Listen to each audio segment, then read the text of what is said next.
তো আমরা এখন যে অবস্থাতে চিন্তা করতেছি যে শুধু আসলে কাছে উপকারী জ্ঞান আছে, সেই উপর জ্ঞানটুকু মানুষকে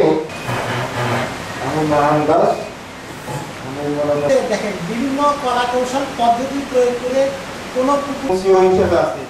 আসসালামু আলাইকুম সাথে আপনাদের কলকাতায় কর্মরত আছে তার এই মাস থেকে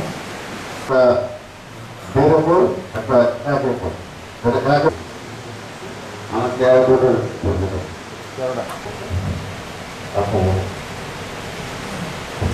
এখন যে অবস্থাতে চিন্তা করতেছে যে শুধু আসলে কাছে এগুলো চাষ করে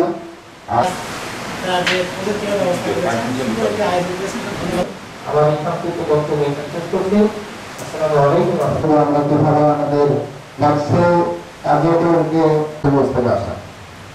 আমার দুটো খবর আছে, নিজের কোনো জমি না, আমি অন্যের জমি চাষ করে